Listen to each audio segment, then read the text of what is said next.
To the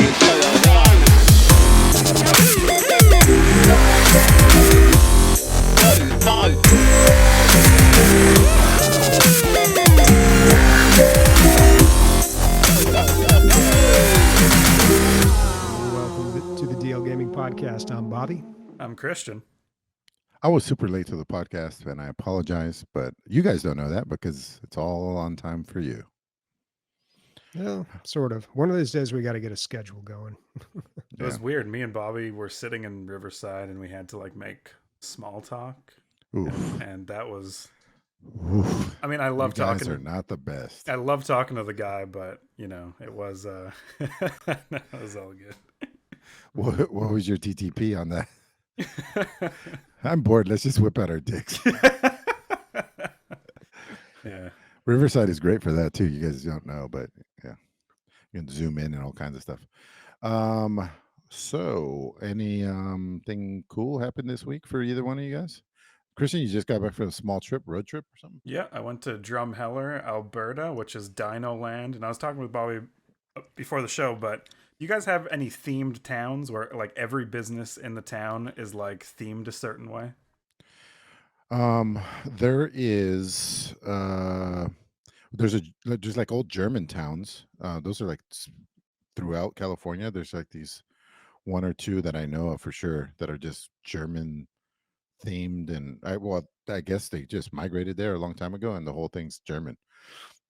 So there's those, and then there's on the way to Vegas, there's a UFO themed it's more of a rest stop really, but there's UFO beef jerky, and they have a big spaceship outside. Perfect. That's what I'm talking about. So yeah. Drumheller, Alberta has the world's biggest dinosaur. You pay $5, which is, robbery, but you go into the mouths of the T-Rex and they have a huge museum because it's a big dig site.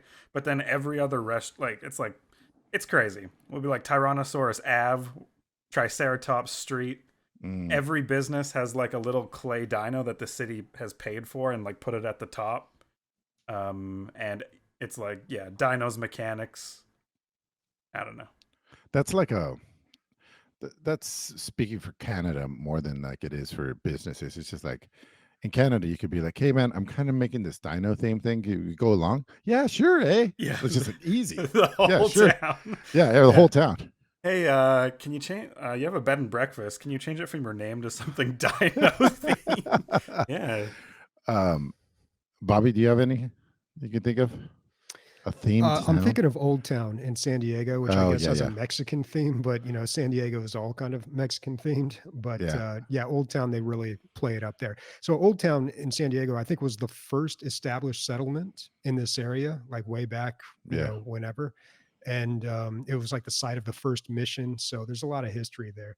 They take all the little kids on field trips over there, and it's actually a really great place to get some food and just hang out for a while. They got a nice theater there, the Signet Theater. It's a good spot. Do you think it was Newtown? Newtown? Newtown until some point. Yeah, it was the first town and they just started with Old Town. They're one day this is going to pay off. All right. All our new listeners left and all the regular people are still here, so thanks. And I think we can start on the video games now, right? Yeah, we certainly can. So let's start it off with On the Radar. First game I want to bring up is called Demonologist, and this is a straight up ripoff of Phasmophobia, but probably better. Exactly. I was waiting for this for ever since Phasmophobia came out. I was I love the idea, I love the concept, I love the voice communication. I hate developers. I just think the game is pretty shoddy, and I can't wait till somebody rips this off with a bigger budget. And that's kind of what this looks like, this Demonologist game. It's coming out on March 27th, and there's actually a demo, a demon demo you can download now. A demon demo, cool. A Demonologist demo you can download right now. So yeah, it's co-op up to 4 players. And it's got the same thing where you're investigating.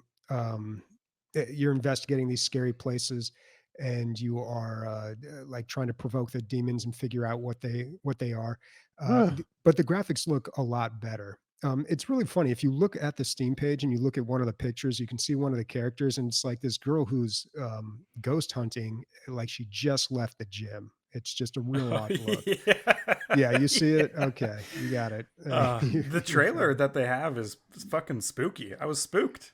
Yeah, I mean, the fidelity, the graphics, the better graphics actually really add to the horror. So I think it'll be a little more effective. The real question is, does Phasmophobia have enough of a foothold on this market that people are not going to jump over? Because I feel like there's been better Counter-Strike games that have come out, but everybody just is too committed to Counter-Strike to make the jump, you know? But I'm hardly the authority on Counter-Strike, so I don't know if that's true. I don't know, man. I was gonna bring it up. Well, I am gonna bring it up later, but I think Counter-Strike there's been so many not iterations, but small incremental changes for 20 years or whatever it is, that like it's pixel perfect at this point, and it takes, it's very hard to get to that point for a game. And I think that a lot of that is why people stick around, because it really is pixel perfect. But I would wear gym clothes for monster hunting. Like, well, you probably got to run. There's probably a lot of running involved. Yeah, so that's what she's thinking. Smart, dude. She's got a blowout ass too. Just saying. Yeah, if you look further down on the Steam page, you can see all the customizations you can do to your character there. I don't know if you can have them walk in just in their underwear, but that looks like it might be an option. And you actually have to, you aren't just investigating here, you actually have to exorcise the demons. So you have to exorcise the demons. Yeah, so you got to. Oh, you're in your exercise clothes, so they're in their exercise wear too. So. Full on exorcism here. So I don't know if there's going to be maybe a few more mechanics related to this rather than snapping some photos and then running out of the place as fast as you can. My real issue at the end of the day, I think, with Phasmophobia was that it was just too dark. It was pitch black. And later I went and watched a stream of it, and this wasn't too long ago, but the person streaming actually had their gamma or their brightness turned up because they could see way more than I could, like way more. For me, when I played the game, it was like if my flashlight wasn't on something, it was pitch black. Yeah, and that was me it. too. And I think maybe that's the intention of the developer, but maybe it's just more common for people to play it with the brightness turned up. But yeah, you're right, dude. And Christian, weren't you saying that the guys behind Phasmophobia, they made a shit ton of money, and they are just kind of like, you guys just wait, and like there's not really a roadmap or anything. It's just like things are coming. It was something negative. Like their whole outlook seemed negative. I remember. They're a small team, if I remember correctly. Yeah, I know they're a small team. They're a small team, but you're gonna get it when it comes out, is basically the way that they said it. Yeah. Well, they had a big update around last Halloween, I think. That's when I actually picked up the game and started playing it for the first time. They had a pretty sizable update. So I mean, people are still playing it and they're still developing it. So I mean, it could get better, but just it's hard to get over those graphics. And it's not just the graphics, it's the movement of the characters are so bad. It looks like Rust in its early days. It's hard for you, dude, though, but so many other people really enjoy it. So I don't know. Yeah. I think they do enjoy it despite. I mean, there's no it's bad graphics. It doesn't add charm. It's there's nothing, you can have old school pixel graphics and they're charming, and I don't know. It's just it's a weird spot. Okay, well, Demonologist, this is your chance to shine. And they made another game in 2021 called Haunt Chaser, which was another 4-player co-op horror game. So, maybe they're 2021 Haunt Chaser. Okay, so this is their second attempt at ripping off the ghost hunting. How did the first one do? 514 positive reviews, 72% positive. So, I mean, probably a good game. This is maybe their second swing at the bat. They're like, this time we're going to bring down Phasmophobia. I don't know. It looks good, though, this game. So they're going to wake up on Wednesday and be like, guys, we're millionaires. What happened? These guys, DLG, talked about us. Something called the DLG bump happened, and we sold 10,000. I was gonna say 10,000 copies of Haunt Chaser. Yeah, dozens of people listen to this, and it's very impactful. Okay, I have Dorfromantik, which is, I think, a game that we've talked about before, bringing up on the radar. But someone in our Discord, Dark Cheetos, said, "Have you heard of this game?" And I said to myself, "Why, yes, this is one of the best chill games ever made." So I thought I'd talk about it a little bit. They've had an update which adds winter tiles and other fun things to the game. It's like a Catan builder. You have tiles, and if those tiles match each other, a satisfying ding noise happens. And when the ding noise happens, you get a lot of points. And the more ding noises you can happen, the more beautiful your area that you're building is. And then if you don't get enough ding noises, the game ends. You run out of tiles. The ding noises, you just have to follow them to success. So if you're looking for a chill city builder as you're traveling, this is great on the Steam Deck. It's a great little puzzle game, and I would recommend it. It's a puzzle game primarily, and it's a city builder secondarily, right? I mean, yeah, only in aesthetics, basically. Yeah, exactly. Yeah. It really reminded me of this other game, and I'm trying to find it right now, and I cannot. I can find pictures of it, but I cannot find the game.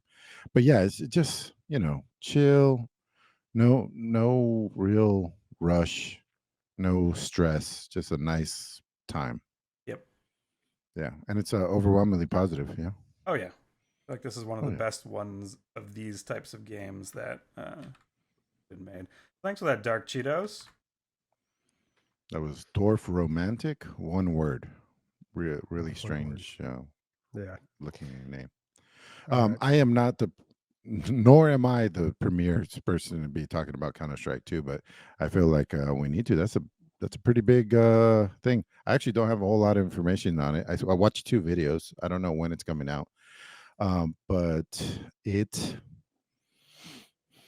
you can definitely tell it's on the Source 2 engine, and the Source 2 engine looks dated at this point. Like nothing really wowed me as far as graphically. And when you're showing off a tech demo, usually you're like really pushing pixels and you're putting your best foot forward. And I was just like, okay, but technically they're making advancements that were pretty cool. The smoke physics are actually very cool. So the smoke is like this living thing that lives in the world, that occupies space in the world, and it shapes itself to where you throw it. So like if you throw it in a corner, it'll make an L shape, or if you throw it in a curved area, it'll be circular. And bullets passing through it, actually, it's kind of like in a movie or something, slow motion. The bullets passing through make these little holes in the smoke where you can see through. And if you throw a grenade at it, it like pushes the smoke out of the way for a second, and you can like shoot through it. So it doesn't sound like much, but smoke is so huge in Counter-Strike. I'm talking about like it's 10% of the game probably. Smoking the right area and hiding your movements. But now that can be countered, and also you can move your own smoke around. So that was really cool. What else? They had another technical thing that they were showing off. They're bringing back all the old maps. The classic ones have been touched up graphically, but only graphically, because like I said, these things have been locked down pixel perfect, so they're not changing anything. Then there's the shitty ones that nobody plays, and those are getting a visual and a technical update. And then there are brand new ones coming out. But yeah, like, are you guys watching the video? Like, not visually stunning or anything, right? I mean, it's better. Yeah, it looks better. Awesome. Yeah, I'm on their site right now. The thing that excites me is, I guess they're releasing the Source 2 mapping tools to the community. That looks cool. That looks like people are gonna have fun with that. Yeah. So maybe Nick will talk about this more. I'm sure he'll have all the wrong information next week. Excellent. Yeah, we'll see. All right. I think I'm past shooters, guys. I don't know. Really? Even what's the one that It's like your second most played game. Insurgency? Yeah, I had to uninstall it because it was too addicting, like a lot of things. You have to uninstall everything. Yeah. That's not saying much anymore. Yeah. But are you past them? Like you're so good at them that you've evolved. No. And yet you haven't needed to uninstall this podcast, Christian. Wow. Yeah. That's coming. That's next week. Yeah, I don't know. It's the opposite. I'm just kind of bad at them, but I will keep queuing and keep playing, and I'm not winning and I'm not getting kills because I'm just not good at shooters, or I haven't put in the time to be good at shooters. So I don't know. Yeah. I definitely got to a point, like I used to play them a lot. I used to play Counter-Strike and TF2 is a little different. It's a kind of a different game. But Apex Legends, stuff like that, and was never great. PUBG, definitely not ever great. Actually, Nick will tell you, like anytime we run together, my skills are laughable compared to his. He's actually super good. Nick's pretty good at shooters. Yeah. And so yeah, at a certain age, I was just like, yeah, the juice isn't worth the squeeze. Not even just the price, but the time invested, because just losing the whole time, that's not fun. Yeah. And with something like Counter-Strike, like you said earlier, the game, like where to put your smokes and shit and where to drop your nades. Yeah. And I feel like there's all this built up knowledge that people have had, and I'm like coming in new and I'm dying in like 10 seconds. And if they're reusing the same maps, the new smoke mechanics aren't going to help me. So yeah. Yeah. It reminds me of Chad, because he wouldn't say that he was bad at any games, but he would say that he always preferred certain types of characters, and they were always the lowest skill cap characters, like Bristleback in Dota or Lucio in Overwatch. All these characters. I remember him saying this on the podcast once. He said, I like heroes that have an area effect where you just have to move around. Something. And I was like, you mean the easiest heroes to play, or the easiest characters to play in the entire game? God, dude. He's so easy to beat at Street Fighter. Oh my God, it's so easy, because he gets into this thing where he just wants to, I just want to do this move. I just want to do this move. And then like, that's all he would rather pull off the move and lose than not pull off the move. So you just block the move and then kill him. It's so easy. It's not about winning, dude. It's about the moves we made on the way. It's so true. I like the wordplay here. Enchanted. Enchanted. Yeah, spelt like an inn. Yeah. Like an inn that you stay and spend the night in, because this is a game that I've got a theme going with my on the radar here. It's games that are ripped off / inspired by other more popular games. This one, if you take one look at Enchanted, it looks just like Overcooked.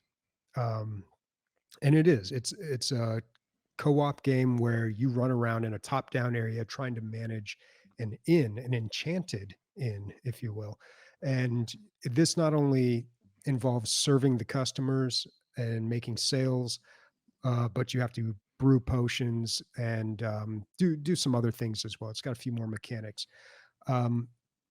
What's interesting about this, though, is there's a progression to it. It almost looks a little easier, I guess, than Overcooked, which I kind of like the idea. Overcooked was a great game, but it got pretty stressful, especially if you're trying to play with people and they're just like not up to snuff. It was just, it was not a good time. And the fun lasted for a little while, and then you're just kind of over it. But this actually has some progression, so you can unlock things, and then they make the next round easier. They give you some sort of advantage. So there's a progression to it. And it's got a good art style, pretty similar to Overcooked. So could be good. This game is coming out March 28th, and it's going to be $20, but it's on sale for 17. So I guess grab it while it's on sale. It is going to have online co-op too, which Overcooked didn't have it, not natively. Yeah. Well, not until their second one. I mean, you could use when Overcooked came out, they didn't have the Steam Remote Play, so you could use like Hamagotchi, or there's some other alternatives to use. But I think Overcooked 2 was that came out and released with online play. But this one does have it. Is there a Is name it for these types of games? fucking break up with your girlfriend games? Dude, this has been the closest that me and Rand have had the cops called on us. Definitely playing Overcooked story mode and yelling at each other to chop the fucking tomatoes with all the windows up. Do Canadian cops, they carry just like rubber bats around, or I mean like styrofoam bats? Nah, they're just as shitty as American cops, except Canadians. So, yeah. Styrofoam bat. What? Wiffle bats? Yeah. That's what I'm saying though. Overcooked was like a stressful game. It has the appearance of being very casual. No. But then you start playing it, and then immediately it's just like, oh my God, all right, I need a break. This is too much. And the more people that you play with, the more stressful angry. It gets. The more relationships you can ruin at one time. It got we didn't even beat Overcooked 2. We got to one of the last sessions, and the 4 places we were making stuff on, like one would sink in the ocean. If you were on there, you would die, and then they'd like switch like those cup games, like and then the ingredients just popped up randomly in the water. You had to fish them out. It was like I was it was not fun. I was like, this is not fun. This is like fucking torture. Yeah. I think Overcooked 2 was a little bit better about that, but I don't know. I never made it till like to the late game on that, so maybe it got more difficult. But yeah, so I'm hoping this one is a little more on the casual side, and they give you more stuff to do. They say brew potions, fish, cook, and fight are the things that you do in this. So I can't multitask, so I like on these games. I'll just that's why I'll be in charge of carrots. Okay. We'll have an unlimited supply of carrots. Like everything else would be like on fire, but those Emilio carrots can't move. There's too many carrots on the goddamn ground. Yeah. Although you know what's cool about Overcooked, that for late game play, is the throwing of things to each other. That really helps. Oh, you have to at some point, right? Because there's gaps in the ground. Like, why are we serving food on a fucking pirate ship? Doesn't make any sense. Yeah. Yeah, or there's lava going through our restaurant. I don't know why we're still serving customers. Literally unplayable. This seems like a fucking emergency. Fuck our star rating. We gotta think about our fucking lives. All right. Well, let's get to some games that we have played this week. I have been dealing with some internet issues still. How's my audio sounding to you guys? Oh, beautiful. Way better, dude. Amazing. Okay. Yeah. All right. Maybe they have fixed it. I don't know. We'll see. So what happened was, if you listen to last week's episode, you could tell like my audio was cutting in and out. I contacted my ISP about it, and they're just like kind of giving me the runaround at first, because it's a really unique problem. Like the problems exist in video games and voice and video chat, and that's it. YouTube videos, fine. Like regular web browsing, I do a speed test, and the numbers are where they should be. So it was kind of difficult for me to explain to them. And they started asking for some real technical stuff, and I sent it to them. And then at a certain point, they admitted there was a problem, that they're working on it, and that it was actually with their service provider, and they're still working on getting that fixed. But I don't know. I still feel like I was experiencing some lag spikes in games like a day ago. So, dude, your ISP has an ISP? Yeah, apparently, man. But yeah, it was like an outbound all the way to the top, man.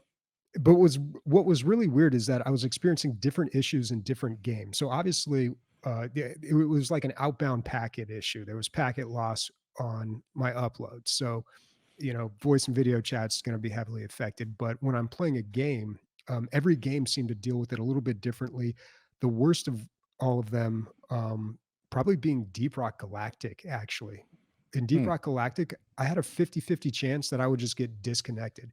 There was some rubber banding here and there that would happen from time to time, but it was really like if I was playing like a half-hour mission, it was a flip of a coin whether or not I was just going to get suddenly disconnected.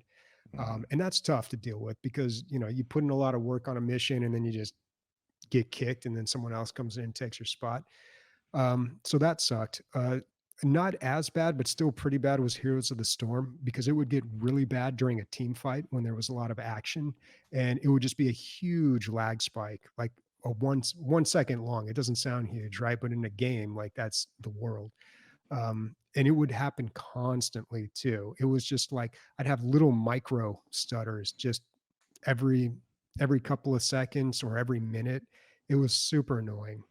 This sounds bad, dude. Did you use this time to, bad internet, good time to maybe connect with the family or read a book? Yeah.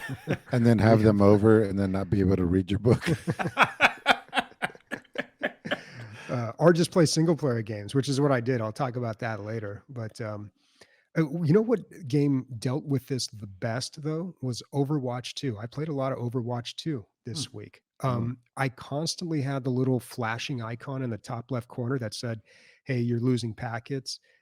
But I didn't notice. I mean, I'm pretty bad in Overwatch 2, so I mean, it could have been affecting my accuracy or my skill shots, and I wouldn't have noticed. But I don't think I didn't notice any problem in that game, even though it was constantly telling me there was a problem. Maybe it was fine for you, but everyone else is like, this fucking guy jumping all over the screen, can't get him. He's like, using his upload to his advantage.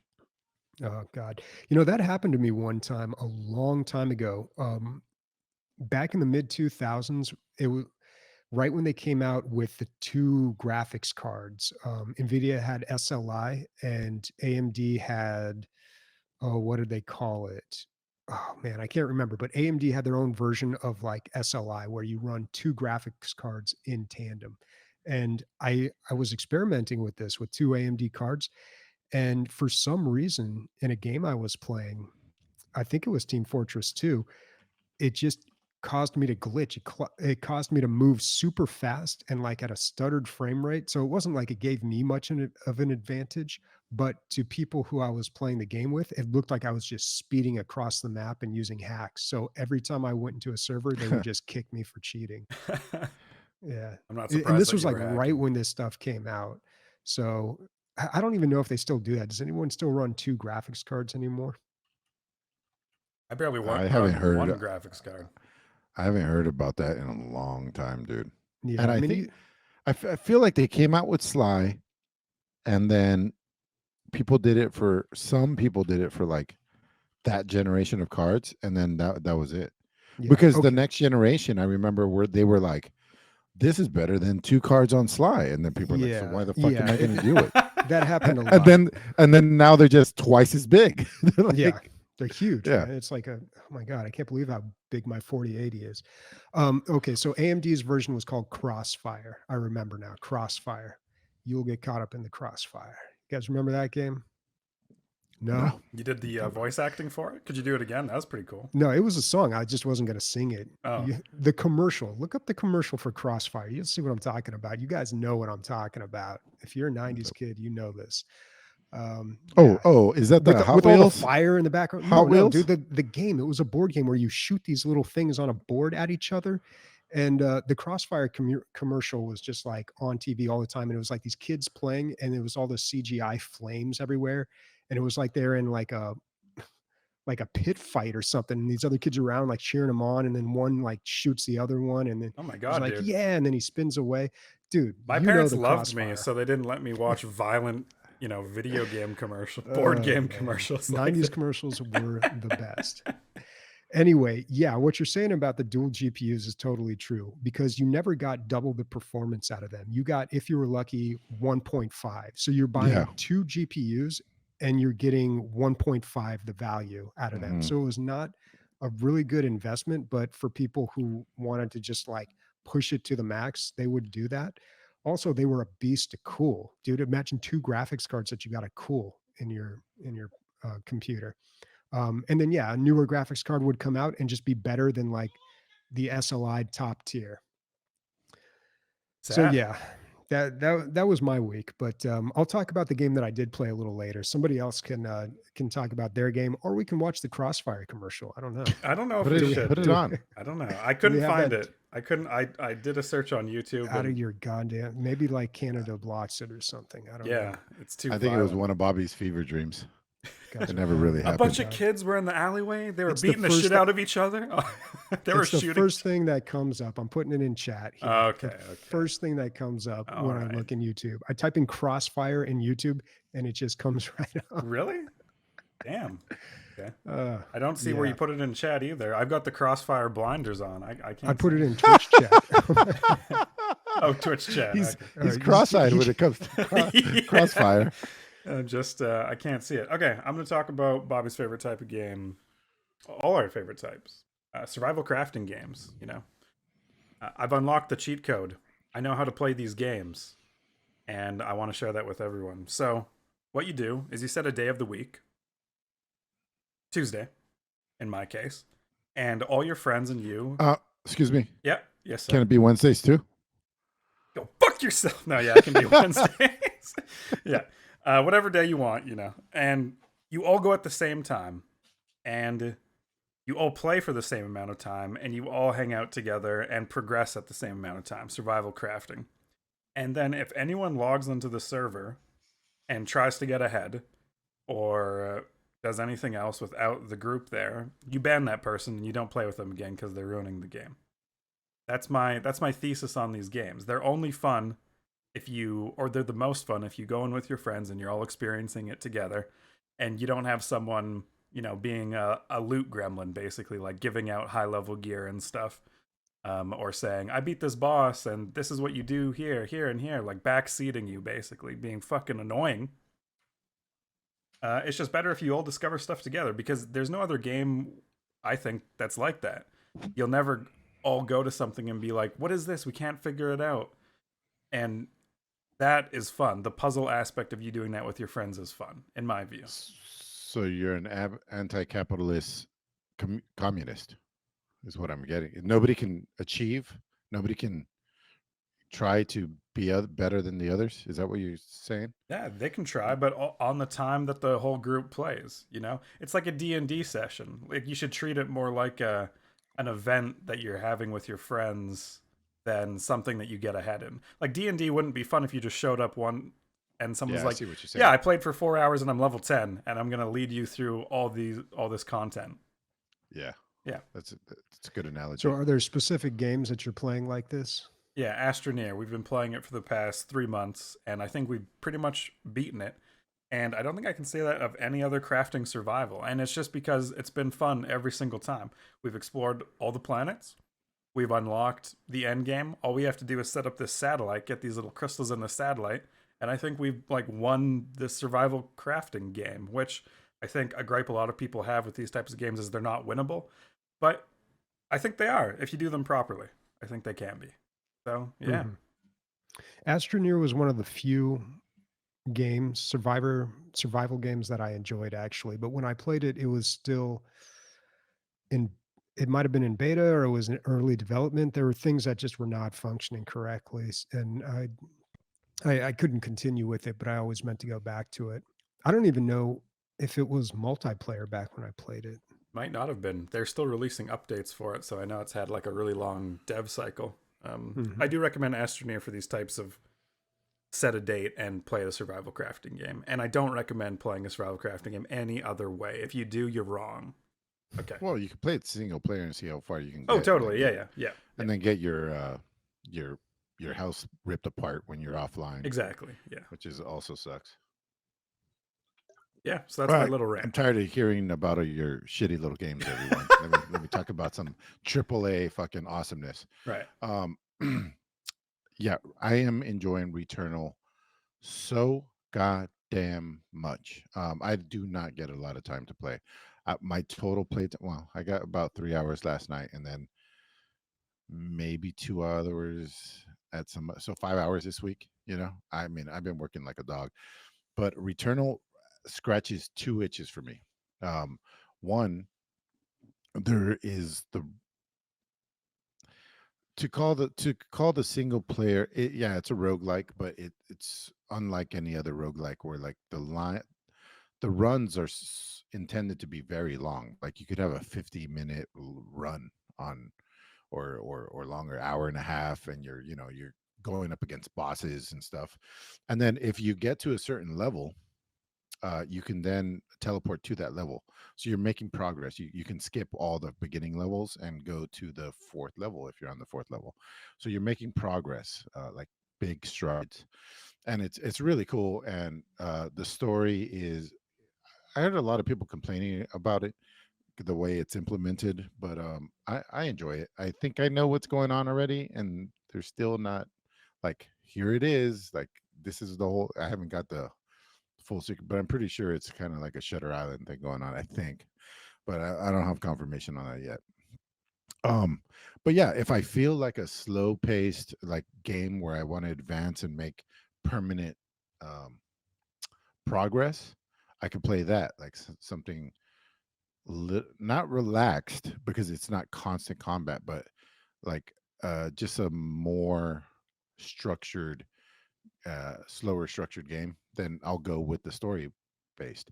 And then if I just want pure action, nonstop, like fucking craziness, I go to the Tower of Sisyphus, which is the other option. There's a literal branching path at the very beginning. Every time you die, you get spawned again. You can go left and go into the world, or you could go right and go into the Tower of Sisyphus. That easy. And the Tower of Sisyphus is literally Binding of Isaac. I mean, just straight up.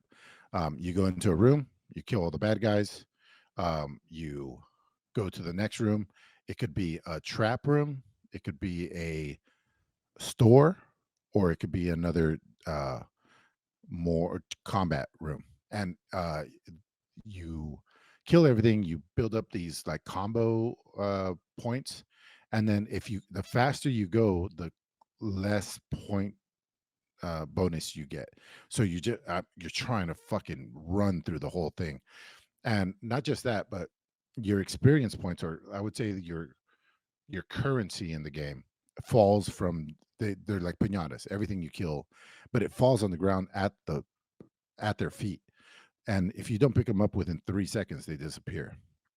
So it constantly is pushing you to go towards the enemies. And it makes it look, like I've said, it looks like a fucking anime battle. Christian, you saw it for the first time. Yeah, That's why I uploaded it. Are you playing the video right now? I don't know if you're playing the video or you're playing. I was just on the Steam page, but I'm gonna play the video right Oh, now. But what you so uploaded was yeah. awesome. Like every time you Yeah. talk about this game, I want to play it. It just looks sweet. Yeah. So on our YouTube channel, what is our YouTube channel? How do we get people? Digital Logic. Digital Logic. Go to With a dlgaming.net. Yeah. Go to dlgaming.net and click on YouTube. I think it'll get you there. It's my first thing that I put up. And you know what? This wasn't even a crazy run. This is just like an average run. I just happened to record it. And it's 16 minutes long. I played, I don't know, for probably 30 minutes, but holy shit, is it intense. And holy shit, is it fun. Just like, first of all, I'm a sucker for roguelikes. Second of all, it looks amazing. Third of all, like I keep saying, it doesn't trick you into thinking you're doing cool things. You're actually doing cool things, and that's saying something. Yeah. So I wasn't even gonna buy this game. John had like recommended it to me when he was playing it on Sony, and then it came out. I was just like, I'm not gonna pay fucking $60, and he bought it for me, and it might be my game of the year. Yeah. Yeah. So I was, yeah. I'm watching your video now, sorry, and I'm just like enthralled by these disco lights and like your dashes and Yeah, dude. It's fucking sweet. It's so sweet. And it makes me feel like I'm good at video games too. Oh, by the way, 10,000th in the world right here. You're looking at him. Mr. 10,000. For what? Yeah. Returnal? Yeah, for you. Oh, so the Tower of Sisyphus has its own like ranking system. Oh, cool. That's why you want to get your bonuses 10,000? Are you Ender's Logic on there? How can I confirm this, dude? But I've only played Tower of Sisyphus like 6 times. So yeah, that score is definitely going to go up for sure. I promise you guys. Okay. Get that up. I want to stream this game because I think it's a streamable game. Very streamable. The tower anyway. So yeah. So what's the Pale Beyond, Bobby? The Pale Beyond was a game that Fastidious had bought for me, wanted me to check it out. And I took one look at it and I was like, okay, I don't know. I'll give it a shot, man. And it was a little tough at first because this is a survival game, but it is it's not your typical survival game. You're really just making decisions and you're not running around chopping down trees. It is Like choose your own adventure? Kind of like that. There is a lot of reading, especially up front, and it took a little bit to get through that. I was like, man, this is a bit of a chore at first, and I was not feeling it. But then I hit a point where I really started to enjoy this game. Um, they do one thing with the dialogue that first of all, I thought, why do I not like reading so much when I'm playing video games? Is it because like my expectation is I'm here to play a game and I want something interactive, and then you make me read and I'm upset? It could be a little of that, but also I kind of realized that reading in video games is like a lot of dialogue. And when you read a storybook, and I read a lot, like I like reading books, but I just don't like it in video games. And I think there's a key difference here. Like a lot of video games, it's just dialogue. There's no like descriptions or these these paragraphs describing things, or it's just like straight up dialogue, and it's hard to carry an entire story just on that alone. So I think that's why it kind of suffers a little bit for me. Chad always complains. Chad's almost like a speed reader. His dad reads like a novel a day, and then he sends him garbage bags full of books, and then Chad reads some of them. Anyway, he reads super fast, and he hates it because he reads it so fast, and then the voice acting so far behind that it just bothers the shit out of him. But I have the opposite. I was like, just slow down with your acting, bro. I read so slow. I'm like, it's like the man went to. Well, there's a lot of things that they can do wrong when it comes to text in video games. So this one doesn't have any voice acting. I mean, there's a little bit. There's like a part where they sing a song and you hear that.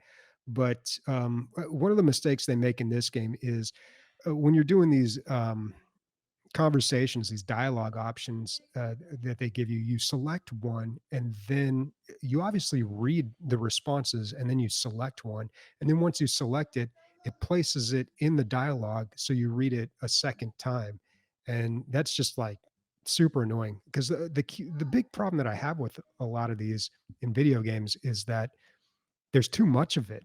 I liked Inscription. Inscription, it had some reading, but it kept it short. There's like a sentence or two here, but like some of these games just keep going and going, and it's honestly not very well written. Like in a lot of games, like I just don't think there's a lot of good writing in video games, and I think that's in part due to what I mentioned earlier about it just being all dialogue for most of the time. Now, Um, remind me, you liked this game? Eventually. So once I got out of the prologue, I It's actually really enjoyed the mechanics of the game where you have to make decisions. Because what's happening here is you're the first mate on a ship that's on this voyage up to like the icy north, and you're on this expedition. It's kind of a rescue mission, but you're not really sure. The captain's not being very clear with you. Then, after the prologue, you get stuck in the ice. The captain disappears, and you're in charge of the ship. So you have to make all the decisions. Plus, you have to win over the crew to your side. You have to decide, like, okay, I'm going to send this person out to go hunting, and this person out to run the engines or get fuel, and these guys are it's like resource management. It's a management game is what it becomes. And then there's like the whole balancing of like keeping everybody happy and winning people over so they accept you as the captain. And some parts of the story actually got a little interesting too. Like Is the mutiny, and is that the like a game ender? Is that something that can happen? there are points in the game where you have to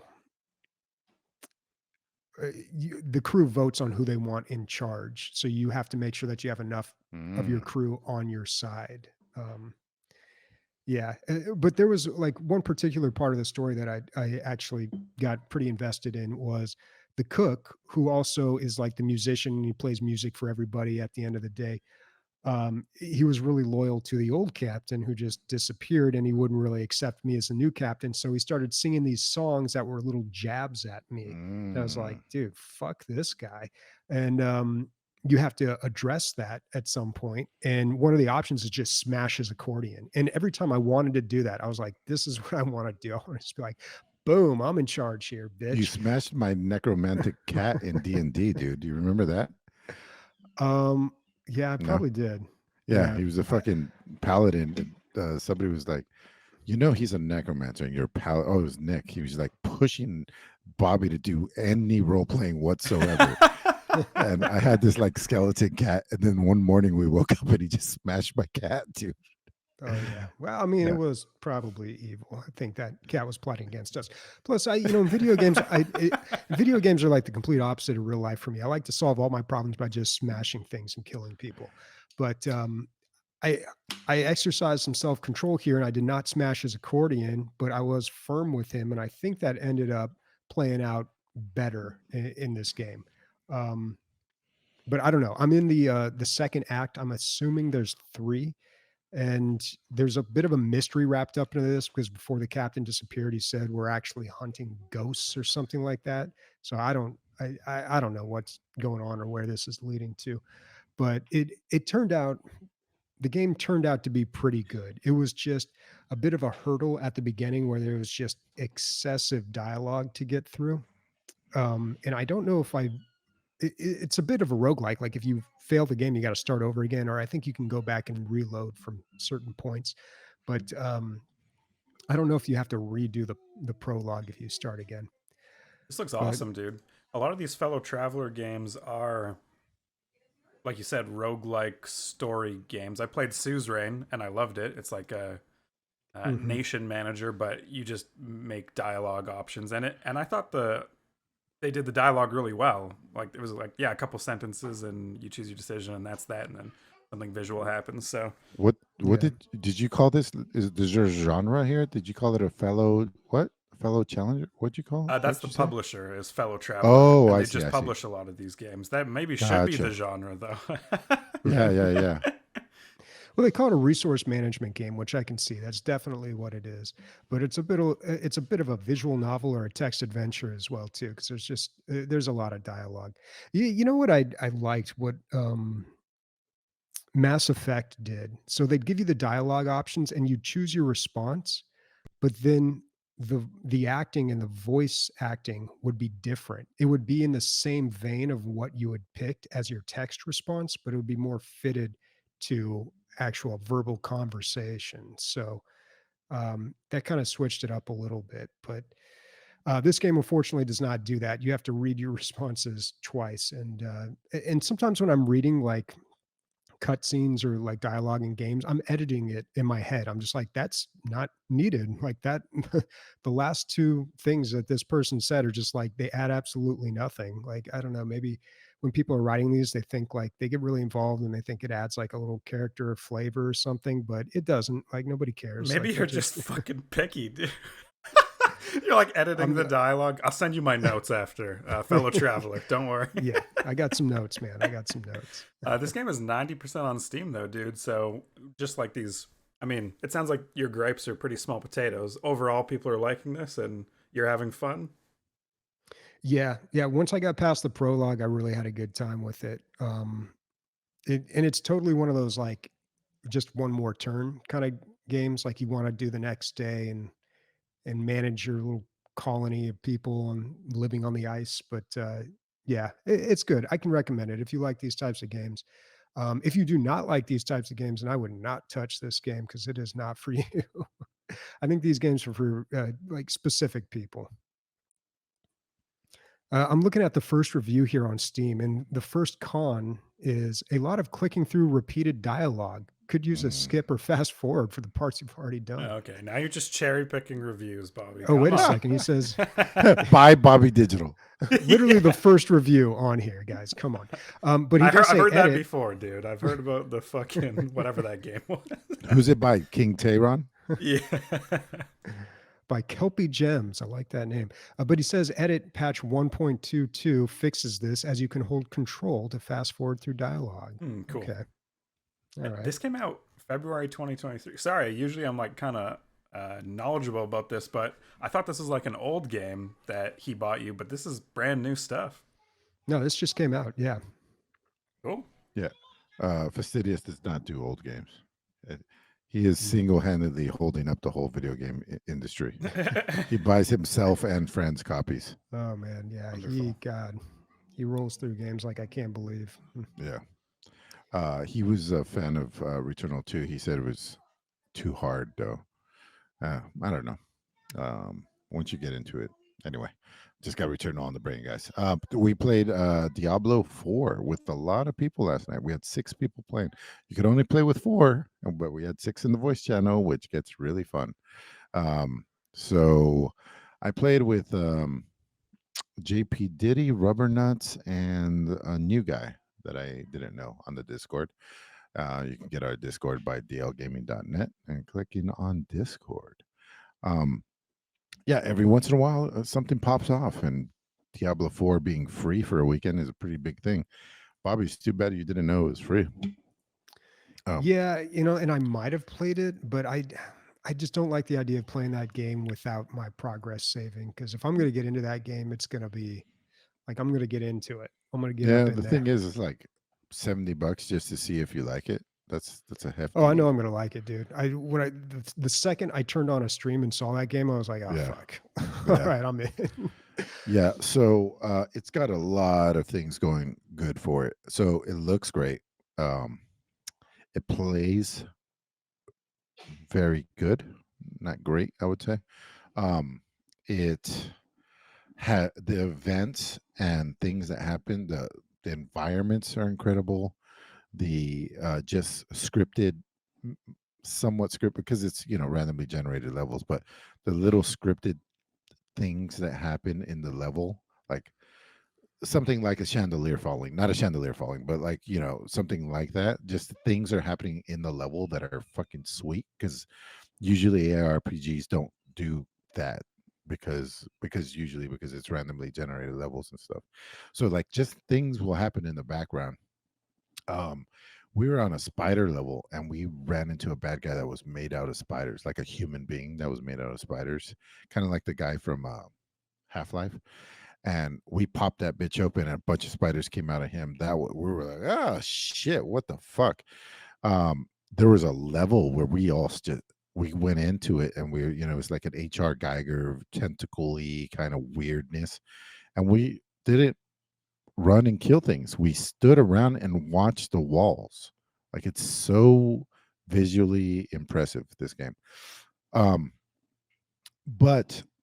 I guess my caveat would be that the skill system, now after playing Last Epoch, the skill system and the skill tree on that game and the crafting in that game are so well done, that I haven't played enough Diablo 4 to say that it's worse, but it's just that for me has been the epitome of skill tree and maybe any game, but especially an ARPG. And then the crafting was very well implemented as well. I don't understand the skill tree in Diablo. I don't know what they're going for, really. You can respec all the time, and you could do it for free under level 15, and then you could do it for very cheap a few levels after that. So that's okay. But it's kind of like you have to spend a certain amount of points to get to the next tree. And I don't get how it could be fun. It seems like once you start picking your skills, it's pushing you in a certain direction, and then you have to go that direction instead of like just doing anything you want anytime. Honestly, dude, it doesn't matter. 2 weeks after this game comes out, people are going to theory craft it to death, and you're just going to look up what the best build is for whatever class you're playing. I mean, it's Diablo. I never do that, dude. I always do the opposite. I never, whatever the top deck and magic is, I will not play it. I only ever do my own homebrew. Always. Or you're not going to be top 10,000 in Diablo 4. I'm afraid. Yeah, I don't care. I'd rather do mediocre with my own build than do a internet build and do great. I was watching a stream earlier today of someone playing Diablo 4, and I actually really enjoyed this streamer. I can't remember his name. It was like Raxanthomus. I don't know. People have too complicated. What's funny is he was complaining about how complicated the name of the hometown in Diablo 4 is. He's like, I'm just going to call it Kmart because it's too many syllables. Yeah. And I'm like, dude, your name is too many syllables. Again with these notes, dude. Send them in. Oh yeah, dude. There's one thing I got, man. It's notes. But he said two really interesting things. Number one, Last Epoch was a fantastic game, and that, and this streamer specializes in these types of games. Okay. This is like all he plays. And he said Last Epoch was just incredible. And two, he said that, people are going to be judging Diablo 4 when it comes out against all these other games. But what you've got to remember is that you've got to compare Diablo 4 to these other games at launch. So is Diablo 4 is going to have way more content than Diablo 3 did at launch, or all these other ARPGs did at launch. But when it comes out, obviously people are going to look at Diablo 3 and it's got Reaper of Souls and all these classes and all this content. And they're going to be like, well, why doesn't Diablo 4 have this? So, it's kind of an unfair comparison. Well, there's also, yeah, I agree. But it's kind of like what I was talking about Counter-Strike earlier. It just has, so many iterations and little fixes that it gets better down the line. But Last Epoch isn't even out. They're like at 0.9. It's still in early access. I don't know what they're going to do that 1.0, but it's a done deal. Like that thing is wrapped up. You could fucking put a bow on it. It's good to go. Maybe they're going to put more end game on it. I heard a complaint today about the end game. Apparently there's a new stat after you beat the game called like stability, and you have to build that up in order to get like a certain boss to spawn, and then you kill that boss, and if you don't get the loot that you wanted off that boss, you got to build up more stability again, and it takes about an hour to do that. So that doesn't seem very fun, but I don't know. You are doing it in a super customizable fucking, just anybody, just if you have a little bit of interest, just YouTube Last Epoch skill tree, or epoch, depending on where you're at and who you are. I'm not saying Last Epoch's better than this game, because god damn, the visuals are crazy, man. It's so good. It's so good. Yeah, my necromancer. Did you post my necromancer, my edgelord? His name's Flip Flop. I don't know.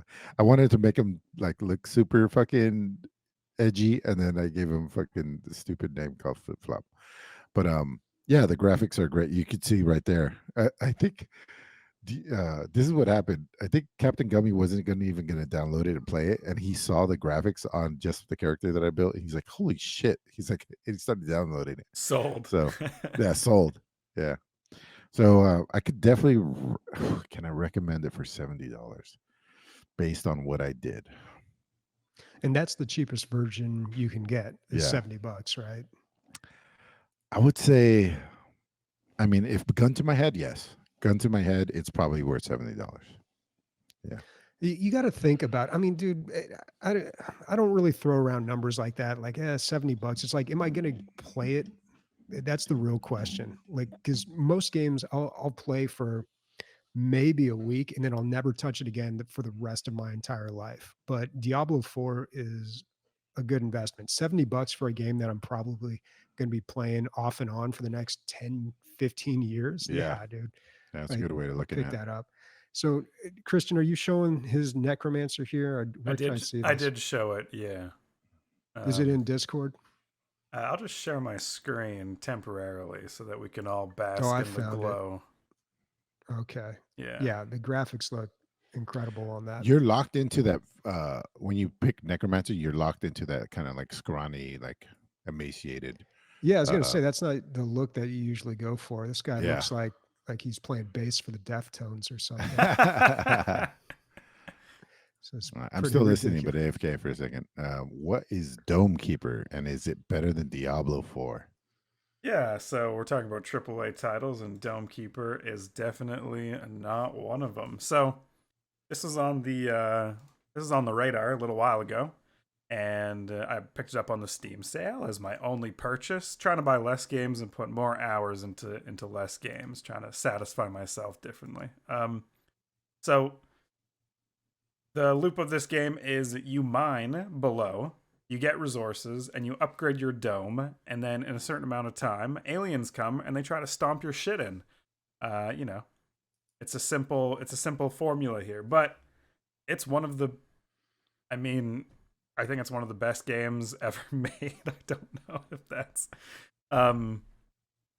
if you like these types of games, it's a roguelike, and it's like a pretty difficult one. You don't keep anything after moving on, unless you reach these milestones, and then you unlock a different way to play the game. But it's actually the base stuff that you start off with is a laser, and it's really easy to use. And then everything after that is a bit more difficult. We have Emilio's daughter here trying to say something, but I think as he left, he muted the microphone. Just, you know, took the thunder right out of her speech. But you mine below. The further you mine, the better resources you get, but the longer it takes you to get back up. And if you don't get up to the top, those monsters are going to stomp your shit in. They're going to wreck everything you've made, and you don't take anything with you. So, as far as like these casual roguelike 2D pixel games go, it's beautiful. The soundtrack is amazing. All the effects are awesome. It's very responsive, and I can definitely recommend this game as if you like roguelikes and I don't know, build your base resource management. This has been out for a little while, right? This is a couple years old. A couple years old? September 27th, 2022. Ooh, I don't want to dox myself, but that's an important date for me. Yeah, 90% on Steam and $23 Canadian, $17 American. I mean, I like the name of the developer. Bippin Bits. Bippin Bits. Yeah. You make a strong case for the game, man. Makes me want to play it. Yeah, and you get, I don't know, there's a bunch of cute stuff. You can unlock this dino downstairs that digs for you, and then you can like feed it berries, which increases how fast it digs. The controls remind me a lot of like Killer Queen Black. You know, they're not, they're meant to be a little less responsive. Wait, does that make sense? You know, like you overshoot your mark a little bit because you have this jetpack, and part of the game is trying to maneuver around the tunnels that you made, which is satisfying when you do it right. It feels like you're like threading the needle properly. So, yeah, Dome Keeper, pick it up. Yeah, it looks pretty good. Downstairs digging dino, dude. Yeah, quadruple D's, ain't nothing like it. All right. Before we move on here, quick shout out to some subscriptions. King Tyron, 7 months. We appreciate it, man. 7 months. God, has it been that long? Crazy. Is this when I do a plug? Is there a plug? Hold on. We got one more. Burn Division, 26 months. Damn. Nice. We appreciate it, guys. That's over a week. So Emilio, did you press your little button? Sorry, that mutes you got quiet. What? Oh. There you go. There you go. Oh, this? Yeah. Yeah, there you go. Now you said that. I'm so we're yeah. We know you like it.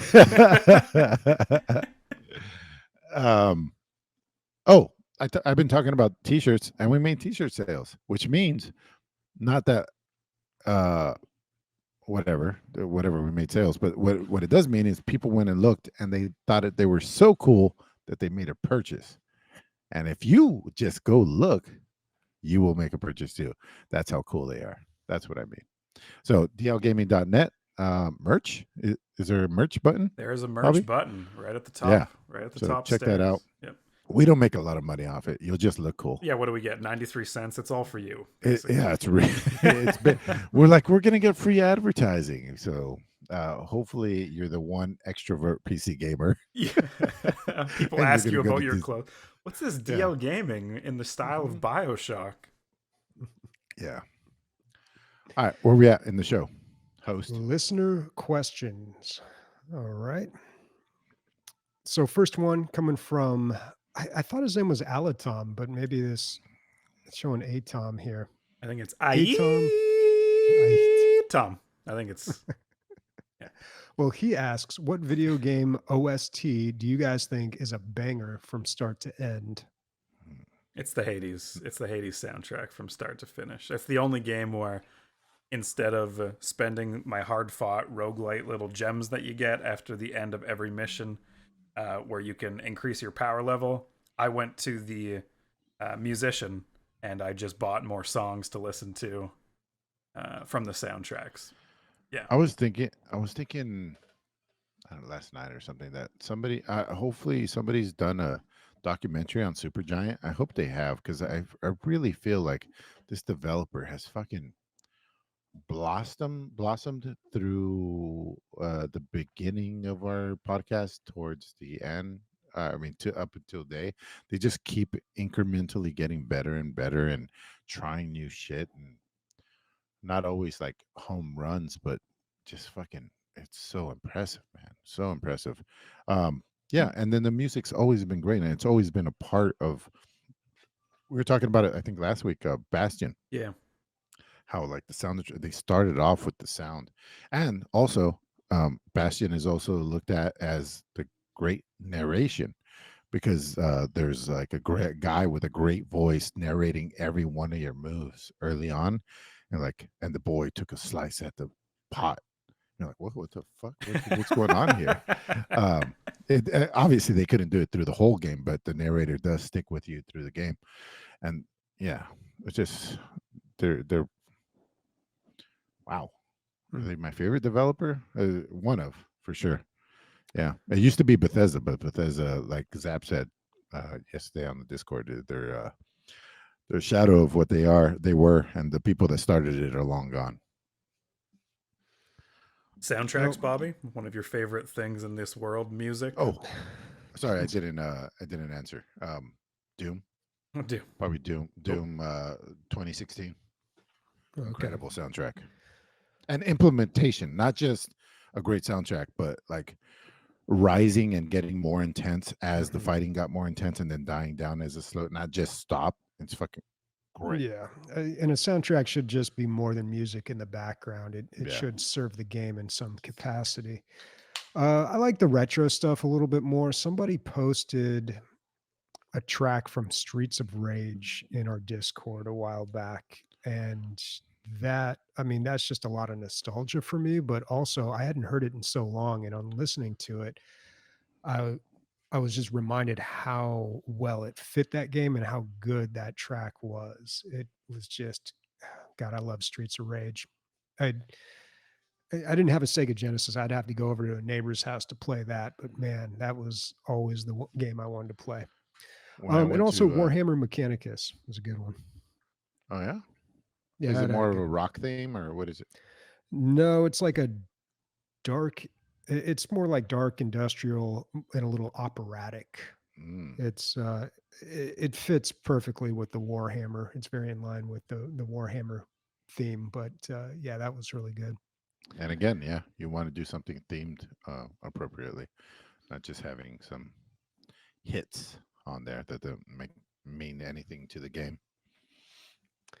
I forgot what I was gonna say, but we can move on. All right. Next question from Zap. I used to love grindfest games like Diablo 2 when I was younger, but as I've gotten older, they no longer interest me due to the time commitment and lack of story progression. Is there a game genre that you grew out of, and why? Shooters, I guess. Yeah, we talked about it a little bit earlier, like online shooters. I'll play an immersive, what are they called now? Immersive sim, like a house flipper, like a Wolfenstein. Oh, okay. No, a Wolfenstein 1 or 2. They call them immersive sims, like a single player shooter, basically FPS. Yeah, I'll play those all day, and I'll play them on hard, just to like make sure I still got a little bit of skill left. But yeah, those online ones, it's just the juice is not worth the squeeze. Yeah, it's difficult to say I grew out of a genre, because the genres change so much, and not just change, but they mix and match with other genres. So I think we all kind of grew out of shooters. Like it's pretty rare to just release a single player campaign shooter. I mean, it does happen with Doom and the Wolfenstein games. Of course, those games are pretty old now too, but they're easily pirated. It's like one of the easiest thing to pirate. Yeah, it's hard to make money off of those, and they and they only work with really big IPs like Doom. But it's kind of, back in the day, that was the only type of game out there. But I don't know. I don't know if I've like grown out of games, like game genres. I do find myself playing a lot less strategy games just because of the time commitment. And that's really what I think it comes down to for most people. Especially now, games are designed to monopolize your time. Like that's the most important objective that they have, is just to get you to play or be in their environment for as long as possible. Because the longer you're in there, the more likely you are to spend money. Yeah. In their environment. Yeah, it's like casinos. Like they got to get you through the doors. Once they get you through the doors and they keep you inside, then chances are you're going to spend some money. Yeah.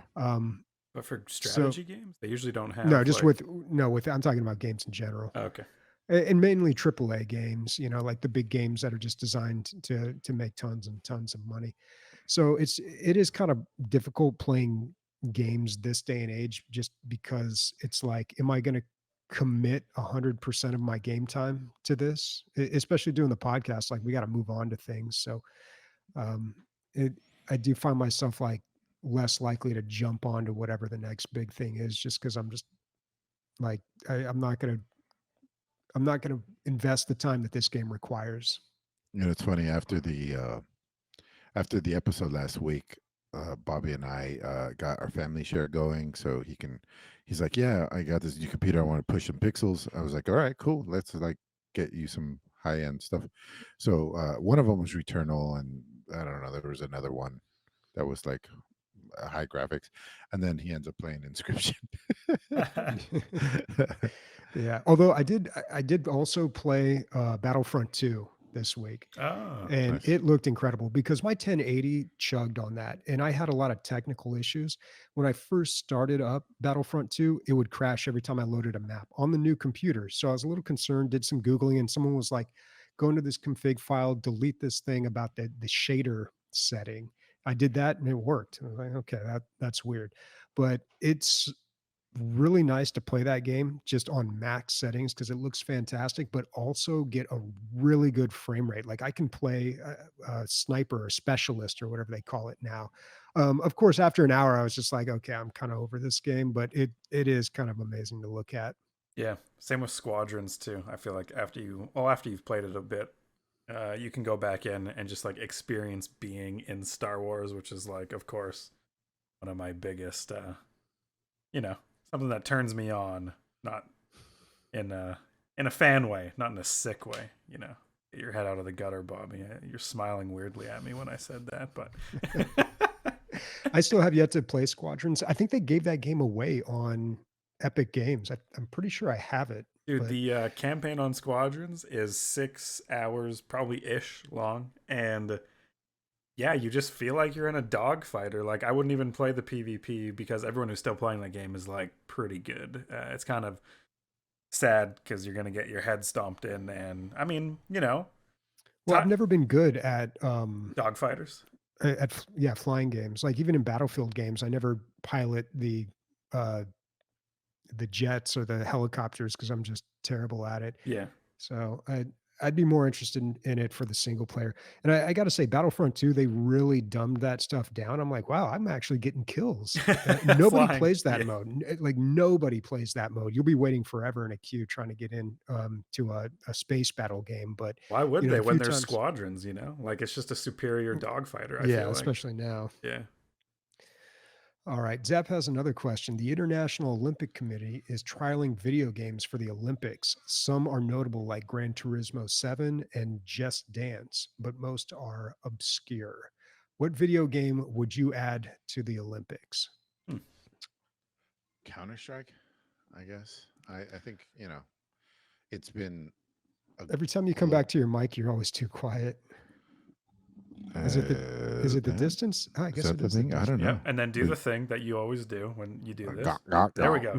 Yeah. Okay. So it's just automatic when I have something big and black in front of me. Where were you talking about?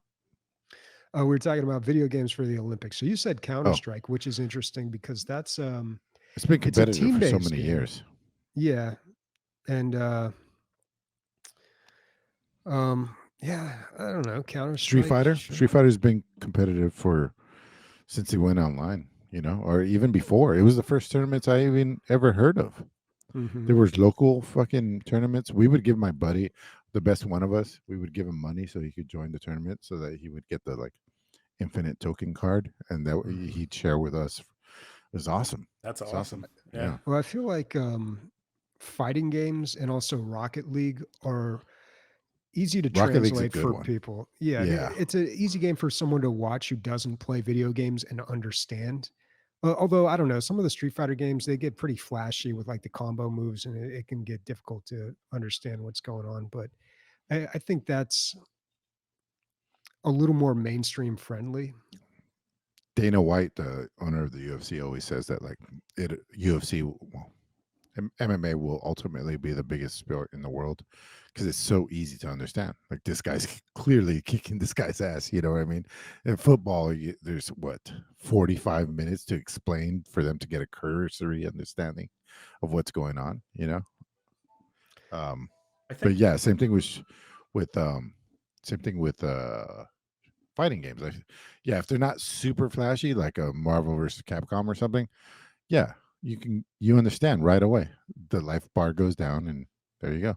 I think you guys bring up good points. I think they would be fun to watch those games, and there would be an audience who likes to watch them. But when I think about the Olympics, I do feel like we're looking for some sort of physical activity. Like I think maybe DDR or something where you're moving your body in a coordinated way, and the video game is just a part of that, is more like an Olympic thing to, like when you watch someone play DDR and they're really good, it's amazing how quickly they're moving their body and they're getting like perfect combos and stuff.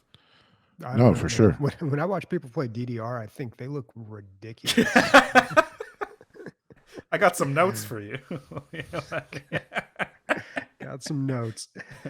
Yeah.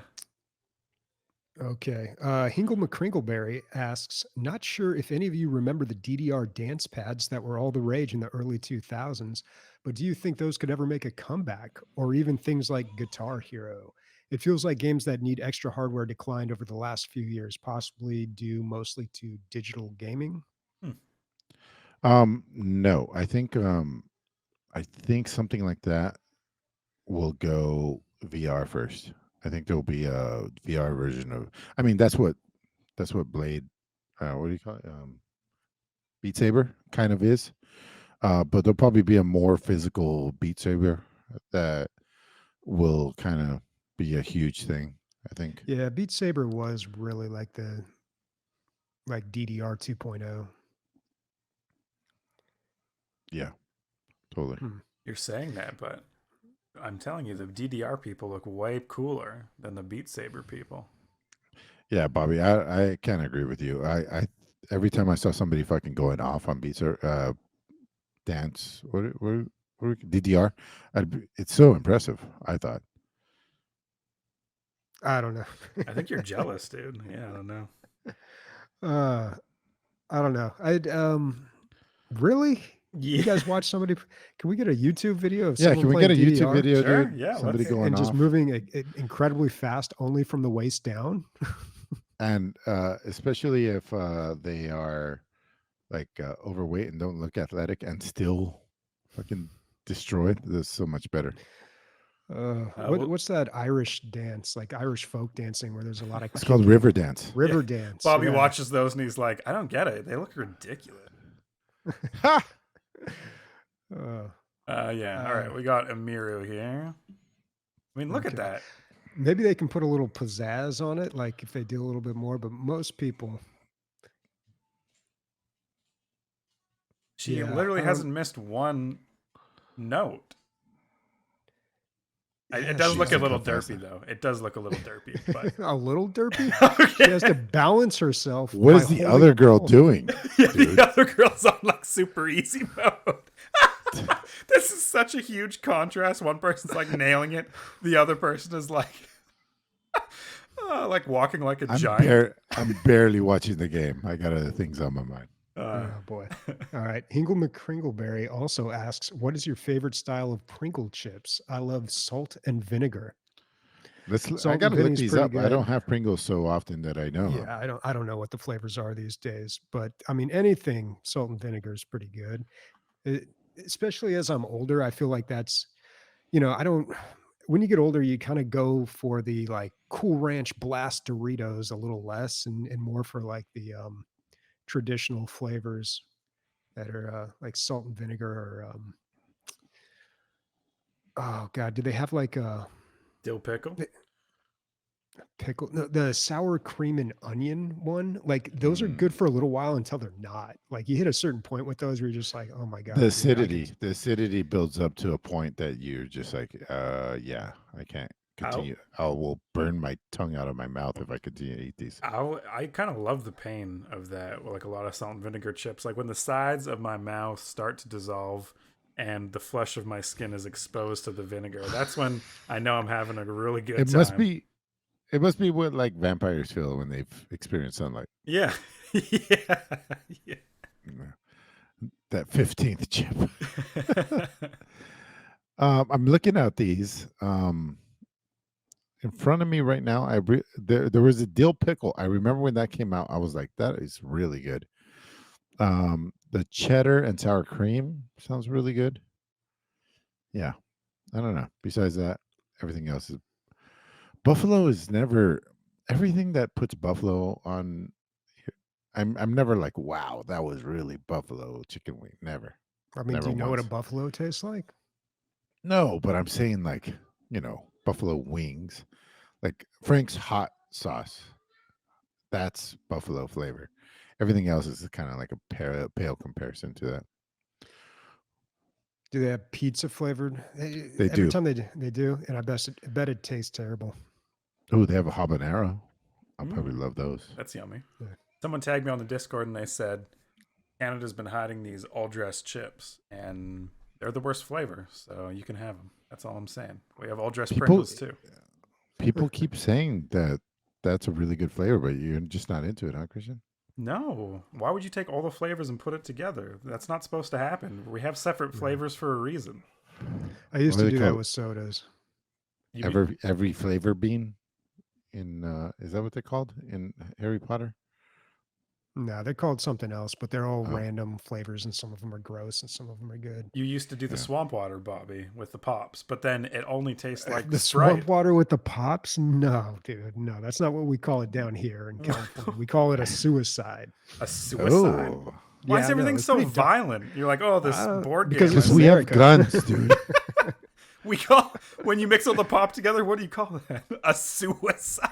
Why? Certain death. And we don't call it pop. But I don't know. I think it is called pop in most places, but we call it soda. But yeah, man, it kind of tasted like bubble gum, honestly. I remember doing that a lot. Bubble gum? It wasn't good. That sounds delicious. I love what? Yeah. All right, last question from Warconius. Favorite fruit or vegetable and favorite meat or meat substitute? How do you like eating these foods? Like a specific recipe or a preferred cut of meat? I like a good old-fashioned apple. Emilio's muted and he's talking. Oh. Yeah, you muted yourself in Riverside. Oh, yeah. Yeah. It's embarrassing. Sorry. Damn. Oof. Big oof. Asian pears are probably my favorite fruit. Oh, those things are incredible. Yeah. What about you guys on fruit? Let's go one by one. Fruits. I mean, probably just a good old-fashioned apple, although the cotton candy grapes are pretty insane. You are so boring, dude. An apple? An apple. Dude, apple a day, bro. Wow. Keeps those pesky doctors away. No, you bite into an apple and you have similar or better reaction than like a summer peach. Dude, well, it's why he's eating the Granny apple. Smith. He's eating it for medical reasons. Wow. He's not eating it for it's a prescription. It's a prescription. Yeah. Wow. Yeah. But yeah, the cotton candy grapes are great. They're, I mean, those. I remember when you don't believe it, right? When someone says these grapes are going to taste like cotton candy, and then you try one, you're like, all right, this is what witchcraft is this? And I think you can get them year round around here too. I don't know. They used to be seasonal. I've never heard of cotton candy grapes. Oh, you're out of your mind, dude. And it was in this movie. So I brought this movie up on the podcast before, but this movie called Fresh, it's on Hulu. It was like one of my favorite movies that I watched last year. And this guy picks up a girl at a Vaughn's or at a like grocery store by talking about cotton candy grapes. And I'm like, yeah, dude, it's insane. Yeah, this guy's absolutely right. American bullshit. Our grapes are cotton candy flavor. You can't make it up. It's just weird. All right. Like, that's some strange behavior. How about we have superior science? How about that? You didn't stop and ask if you should, though, you know? Like You've gone too far. You've gone too far. Oh, my God. Cotton candy. This is what I've done so far. Oh my God, dude! What are those?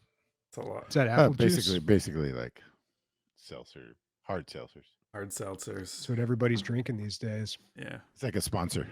It's so weird to not drink and just see like what all the trends are with drinking because it's so different from what I remember. Like, first of all, like you don't even have to drink and drive anymore. They have Ubers and Lyfts now. That's incredible. Second of all, like there's this phase where people went through such a. There's a phase that I feel Uber. Like... He says Uber in like the German way, like it's an exotic thing. He's like, they have Ubers now. I said it perfectly normal.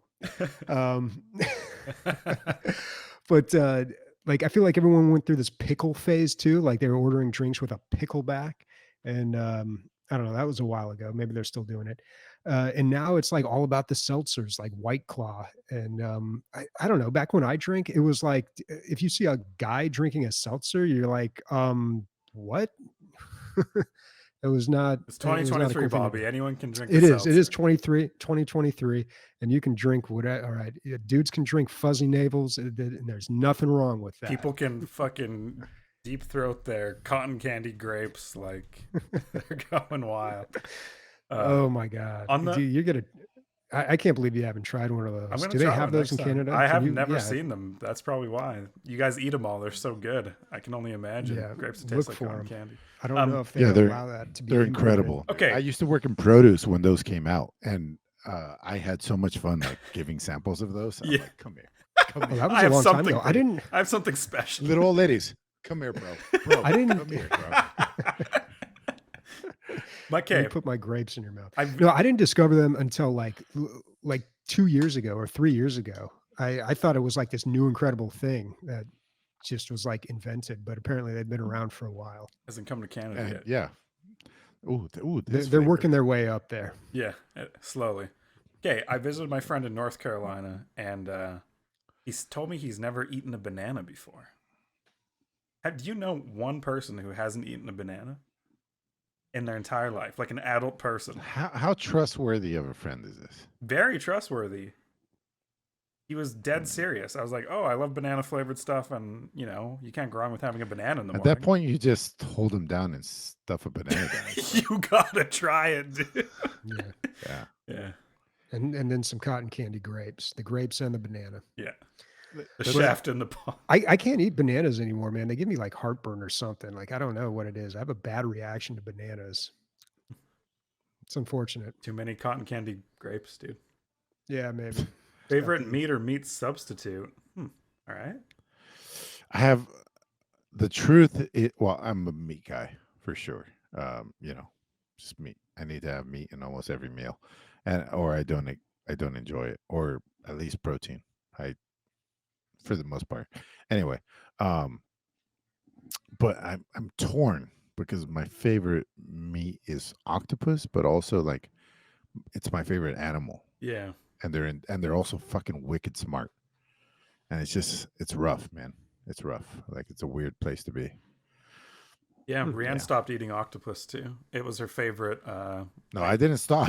Yeah, well, some people can go there. You know, some people can take that extra step. Yeah, it is weird. I wanted to get one as a pet, dude, but they only last. I guess they only live a year, so I'm really only cutting off their life by half. Just eat year-old octopi, dude. That's there you go. Yeah. If that's not a company name, I don't know what is. It's the only tattoo I've ever considered getting too. Octopus An over both of your octopus? nipples? Yeah. I think that'd look good.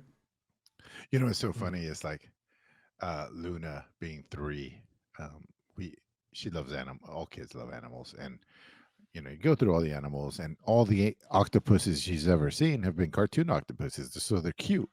And then when we saw a real one, I was like, an octopus. She's like, that is not an octopus. I'm like, yeah. And she's like, that is hideous because they're so strange, man. Yeah. It's like a football on 8 legs. They're weird creatures. I think the best. But I don't like them. I mean, eating them. I never really liked octopus. You like petting them? I like biting into it. Somehow it's like very satisfying. I don't know. Something primal. What do you call octopus in Spanish? Pulpo. Pulpo. Okay, that's actually close to French. It's like pierre or something. But you're by the way, your French is terrible. Yeah. Oh yeah, I know. Have you been working on it? A little bit. I'm doing a French lit class, so it's like a ton of reading, but not really much like talking. But anyway, favorite meat, carne asada, 100%. Man, I could eat that all day, every day, and sometimes I do. That's beef. I don't know what it is. It's tricky. Yeah, it is beef. It's like a beef. Americans steak. would say Americans would call it skirt steak. Very thin strips. But what makes carne asada is the seasoning that they put into it. So it's skirt steak on a skillet with like oils and stuff, but then the flavors that they put into it really makes it the carne asada. And that's like a number one. Most Californians, when they order burritos, order California burritos or carne asada tacos, and it's all carne asada. Like that is number one. It reigns supreme in California for sure. Sweet. Yeah. There's a lot of it out here. My favorite meat is carnitas. I've made. I've been really great at making them. When I first started making them, they tasted like crap or like stuff you get at a restaurant. And now I go to restaurants and I order carnita meat, and I'm like, this wasn't made with love. This wasn't made with like how I would make it. And I'm probably not making it even close to what other people are making it. It depends, dude. It's a very regional thing.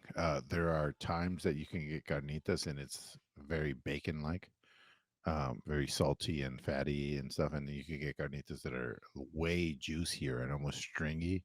Yeah. But it really depends. It really depends. Carnitas, it's pork cooked in its own fat, in case anybody's wondering. Yep. But yeah, super good. Super delicious. Carnitas. Yep. Something you might want, if you want to start to get adventurous with Mexican food, you can go with chicharron. And when I say chicharron, I don't mean the crispy pork cracklings.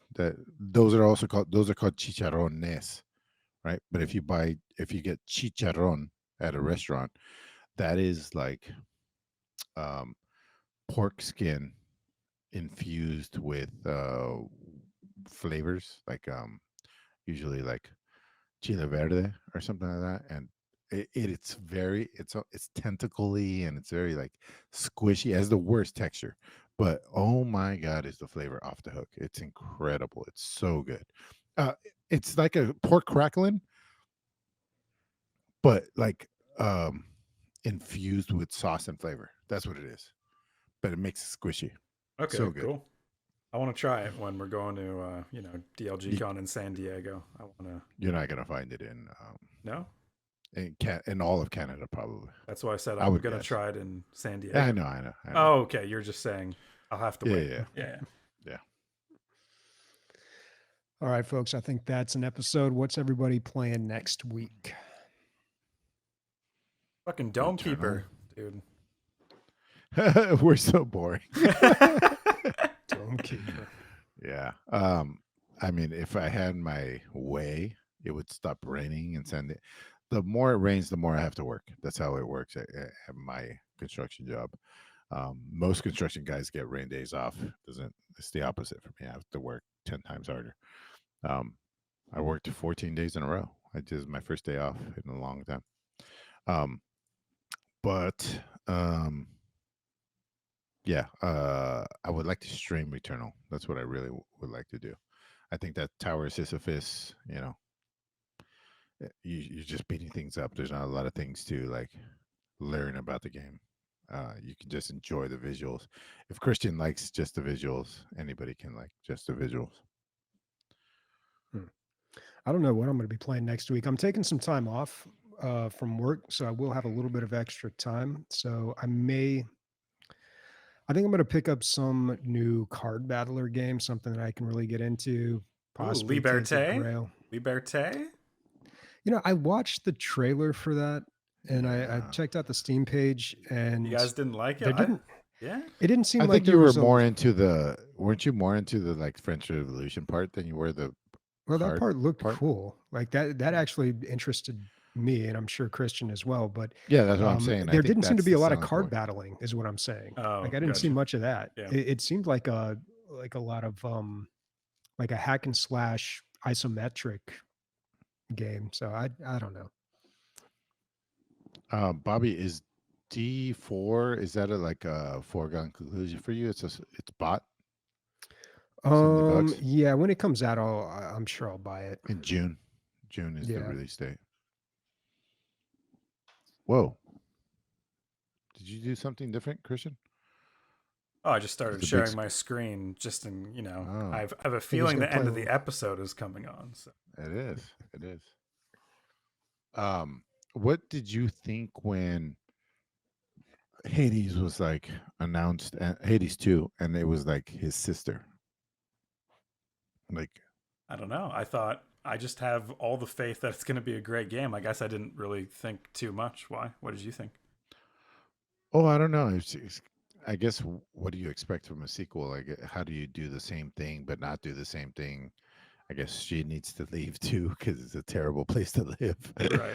I guess is what they're going for, right? I don't know. Oh, my brother did it, so let me see if I can do it. What's going to be the spin on it, basically? Like, how is it just not going to be Hades? But yeah, I don't know. Yeah. So I know you guys are obsessed over there in Canada about it. Did you guys ever like get the true ending? Do you know what actually happens, or does he ever actually escape? Yeah. Well, if you beat the game, yeah. Well, I beat the game, but then my character died shortly after, and I started all over again after talking to my mom a little bit. Is there a point that you escape and do not die? Oh, no, but your mom comes and lives with you, and then your new thing is repairing the relationships in the house while trying to fool the gods into thinking that you're still escaping, because there's a backstory that if they learn that Persephone was in hell, they would want to kill Hades for real, like permanently dead. Your dad would be dead. So he put Persephone upstairs so that they wouldn't kill her, basically. And now she's in danger being down there. So you have like a new reason to keep grinding. Bobby, I think it's time, dude. It's been out long enough. You can play Hades. And if you love Hades? You have the permission to. Okay. All right. Just we cleared it with the boys upstairs. We're good. Yeah. Okay. Yeah. All right. Unanimous yes, shot this week. Yeah. Oh, that'd be awesome. Damn. Bobby on Hades. Yeah. All right. It's awesome. All right. Speaking for Bobby and Christian and then the ghosts of Days and Nick. Let's get Hades Titties. Hades Titties. What is his sister's name? No idea. Yeah. Hades Sisters Titties. Okay. Bye, everybody.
Oh, the audio sounds so bad when you're streaming.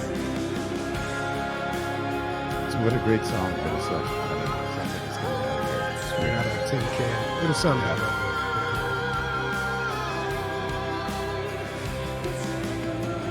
Bye, everybody. I gotta go.